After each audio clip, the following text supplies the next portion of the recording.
Bonjour à toutes, bonjour à tous. Petite vidéo complètement improvisée sur un sujet dont je voulais parler depuis très longtemps, qui me tarabuste en fait, qui est là, en arrière-plan. Et là, je me suis dit, allez, je me sens, je le fais. C'est sur le thème de la consommation, la surconsommation, l'abondance, la surabondance, notre rapport à la consommation, mais dans tous les domaines. Parce que, comment ça m'est venu? Parce qu'en fait, voilà, j'ai ma page Facebook qui s'appelle Satyana Ayurveda et j'ai un groupe privé qui s'appelle Ayurveda Découvrir et se découvrir, où il y a voilà, plusieurs personnes qui sont abonnées, qui sont inscrites sur ce groupe. C'est un groupe gratuit bien sûr, voilà, on peut s'inscrire très facilement et dans lequel je partage des vidéos, je partage des informations, je crée du contenu. Euh, Et je me suis rendu compte que, en fait, euh, et ça me blessait, en fait, parce que je me rendais compte que je passais du temps à donner du contenu, de donner des informations, à essayer vraiment d'être au plus proche des attentes des gens et des besoins de mes abonnés. Et que finalement, j'avais pas beaucoup de retours. Mais je pense que c'est. Quand je regarde des fois des gens qui ont des comptes Facebook avec des millions d'abonnés, quand je vois les retours qu'ils ont, les likes, les commentaires, la proportion est vraiment infinitésimale, donc c'est pas, je suis pas la seule hein, que ça concerne. Mais j'en avais pas vraiment conscience en fait. J'en avais pas vraiment conscience et je me suis rendu compte à quel point en fait ben même si ben voilà la proportion de gens qui commentent, qui like, qui partagent, etc. est très infime. Et ça me faisait vraiment, et ça m'a touchée en fait, ça m'a touchée parce que je me disais, mais voilà, je passe du temps, c'est énergivore, c'est chronophage, même si ça me faisait plaisir, ça me fait vraiment plaisir hein, de faire des contenus, comme là je fais des vidéos, etc. Euh, je, je, je m'attendais évidemment à ce que ça réagisse plus et je pense que voilà, ça me touchait dans mon besoin de me sentir reconnue, dans mon besoin de me sentir aimée, de me sentir importante, dans toutes ces parties-là de moi qui ont besoin d'être soutenues, nourries, etc. Et en fait, je me rendais compte que ben, c'était pas suffisant, voilà, j'avais trop peu de retours et je me suis un peu découragée. Voilà, je dois le dire. C'est vrai que du coup, j'ai beaucoup moins alimenté ce groupe privé et je me suis donc bien sûr évidemment j'ai essayé de, de, de, de comprendre pourquoi est-ce que ça me touche à ce point-là. Donc je suis allée voir évidemment au fond de moi, j'ai fait beaucoup d'introspection pour ce besoin de reconnaissance et d'amour et donc d'attente de like et de partager tout ça. Mais je me suis dit, mais comment est-ce que moi je consomme les contenus sur Internet et donc plus largement, comment est-ce qu'on se consomme? Parce que je l'ai dit d'ailleurs dans une vidéo sur prendre soin de sa beauté corporelle et à un moment donné donc j'aborde cette question de que j'avais le rapport que j'ai à la fast fashion, que j'avais beaucoup de vêtements, que je m'en suis beaucoup j'ai fait de gros traits dans mes vêtements pour parce que j'en avais trop, voilà, donc je me suis interrogée sur cette notion de consommation et de surconsommation. Comment est-ce qu'on consomme les contenus, comment est-ce qu'on consomme la nourriture, etc. On vit, en tout cas en France, on a la chance de vivre en France dans un pays où on a franchement tout. Et même si on vit dans une société, même si on vit pardon, dans une période de crise économique où beaucoup de choses augmentent, l'énergie augmente, l'essence a augmenté, tous les produits de base sont augmentés, le moindre, quand on fait ses courses, on le voit, enfin c'est très difficile et pour certaines personnes c'est extrêmement difficile et c'est vraiment parfois catastrophique. Mais je me souviens quand même d'il y a, au début de la guerre en Ukraine, où on ne trouvait plus de moutarde dans les rayons et où on se lamentait en France parce qu'on n'avait plus de moutarde dans nos rayons, quoi.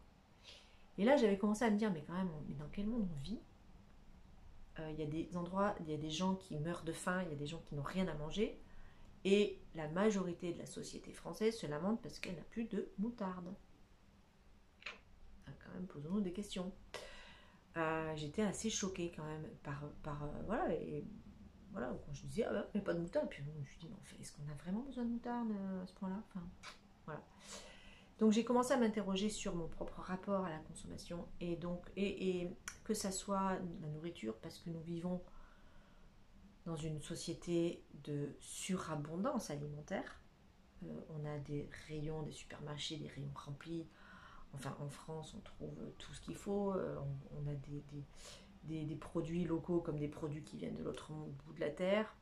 Voilà, et on consomme et on surconsomme et on mange trop. On mange beaucoup et on mange trop. On ne sait pas vraiment ce que c'est que la faim, en tout cas pour la... Il y a des gens bien sûr, mais je ne sais pas s'ils me regardent, ces gens-là.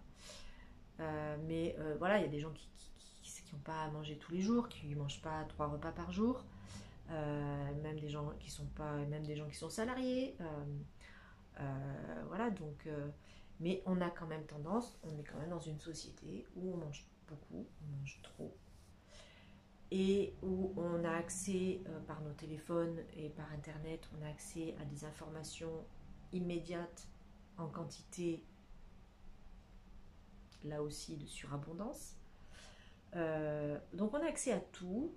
On va dans un supermarché, on a tout, en double, triple, quadruple, quintuple exemplaire, on a du choix dans tout et n'importe quoi, c'est fou. Donc dès qu'il manque 2-3 la marque qu'on a l'habitude de prendre et qu'elle n'y est pas, ah mais il n'y a plus rien dans le supermarché. Mon mari il fait ça souvent, il revient, il me dit ah mais il n'y avait plus rien au supermarché. Plus rien, non, on peut exagérer quand même. Bon, voilà, et puis donc voilà, je me suis dit mais comment est-ce que toi tu consommes les contenus, notamment sur internet, puisque c'était ça qui me faisait, qui me rendait un petit peu triste. Je me disais ok bon bah ouais, tout le monde te like pas, tu fais des sondages pour essayer de voir ce qui plaît aux gens, les gens te répondent, puis après tu fais du contenu en lien, puis il n'y a pas de réaction, ça revient pas suffisamment, bon voilà, ça me rendait triste. Je trouvais ça pas très juste pour le temps que j'y passais. Et en même temps, je culpabilisais, je me disais oui mais quand même tu le fais par plaisir, tu donnes, tu es dans le don, etc. Oui, mais une partie de moi qui disait oui mais quand même, si personne ne répond, ou si pas, il n'y en a pas beaucoup qui répondent, à quoi bon continuer. Voilà, j'étais vraiment dans ce truc, bon bref. Et je me suis dit mais moi comment est-ce que je consomme? Parce que je regarde des vidéos sur YouTube, je suis abonnée à plein de pages sur YouTube, je regarde des contenus sur YouTube, je prends mon téléphone, je scrolle, il y a un truc qui m'intéresse, je regarde. Et je me suis dit, mais toi, est-ce que, Isabelle, toi, est-ce qu'à chaque fois tu likes, est-ce qu'à chaque fois tu laisses un commentaire, est-ce qu'à chaque fois tu prends ne serait-ce que le temps de liker? Même si on n'a pas toujours le temps de laisser un commentaire, on n'a pas toujours envie que les autres internautes sachent ce qu'on regarde, ce à quoi on s'intéresse, ce à quoi on est abonné. Mais au moins, est-ce que tu likes? Et je me suis rendu compte que bah non, voilà, je regarde un truc, ah, ça me fait rire, ça m'intéresse, je regarde, je consomme, et même pas je laisse de like. Et je me suis rendu compte à quel point, en fait, on est là dans cette surconsommation, et en oubliant que derrière chaque contenu, derrière chaque page Facebook, derrière chaque chaîne YouTube, bah, y a un être humain qui a pris du temps pour faire comme là je fais, pour parler, pour écrire, ça prend du temps, il faut faire des fois des montages, il faut choisir... Enfin, ça prend du temps, ça prend du temps. Et que même si la personne le fait avec beaucoup de plaisir et beaucoup de générosité, ben je pense que la moindre des choses, c'est au moins de liker. C'est-à-dire que je me suis intéressée, je suis peut-être pas d'accord avec tout ce que dit la personne, mais ça m'a fait rire, ça m'a intéressé, j'y ai pris quelque chose, ça m'a apporté quelque chose, donc le moindre des choses, c'est au moins de liker. Donc maintenant, j'essaye de m'abstreindre à chaque fois que je regarde un contenu à liker. Et c'est pas à 100%. Et des fois, je me dis, attends, mais tu viens de regarder combien de trucs là et t'as rien liké, t'as pas pensé à le faire. Donc je me gronde, hein. Je me dis, bah non, c'est pas bien et tout. Vas-y, tu retournes et tu likes. Donc des fois, je retourne et j'essaie de retrouver ce que j'ai vu, je like. Et au moins ça, quoi.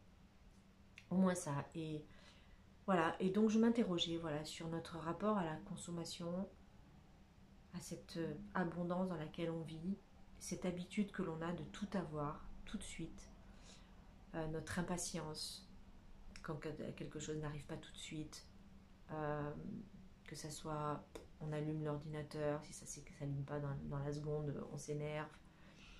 Alors que moi, je me souviens d'une époque, il y a une vingtaine d'années, où on avait des modems, et donc les ordinateurs, mais ça mettait plusieurs minutes à s'allumer. Là, maintenant, si ça prend quelques secondes, on a l'impression, on dit, ça rame, parce que ça vient pas tout de suite. On s'énerve, on s'agace.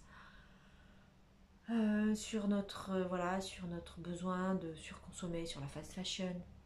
Comment est-ce qu'on consomme, comment est-ce qu'on achète nos vêtements, l'éthique, dans quelle chaîne de magasins on va, est-ce qu'on s'intéresse, est-ce qu'on se pose des questions sur par qui c'est qu'on fait, et parfois c'est fait à l'autre bout du monde par des enfants qui sont maltraités, ou même des adultes qui sont maltraités, sous-payés, c'est de l'esclavagisme.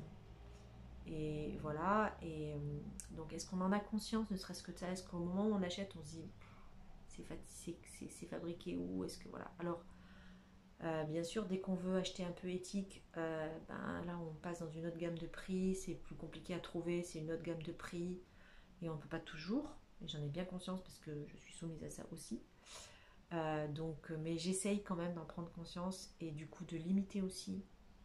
Et de maintenant de n'acheter, peut-être d'essayer d'acheter que si j'ai vraiment besoin, mais c'est difficile, parce que je suis habituée moi aussi à cette j'ai envie, je consomme, voilà, ce rapport-là à au besoin par rapport au désir, le besoin, le désir, l'urgence, l'importance, les priorités. Qu'est-ce qui est urgent, qu'est-ce qui est important, qu'est-ce qui est vraiment prioritaire. Voilà. J'ai pas de clé. j'ai pas de J'apporte pas de clé. Juste, voilà, c'était une réflexion que je me faisais là, sur tous ces sujets-là, et parce que et je pense qu'il faut qu'on se regarde agir, qu'on se regarde consommer, et qu'on fasse les choses peut-être avec plus de conscience, peut-être plus d'attention. Et voilà, n'oublions pas que derrière tout ce qu'on consomme, il y a des êtres humains. Voilà. Donc, faut pas se déconnecter de ça, je crois. Bon, je vous remercie pour votre écoute. Merci pour vos likes, merci pour vos commentaires éventuels, avec bienveillance bien sûr. Merci pour vos retours, merci parce que ça m'encourage et que ça me fait plaisir. Donc je vous souhaite une bonne journée, je vous embrasse et je vous dis à bientôt.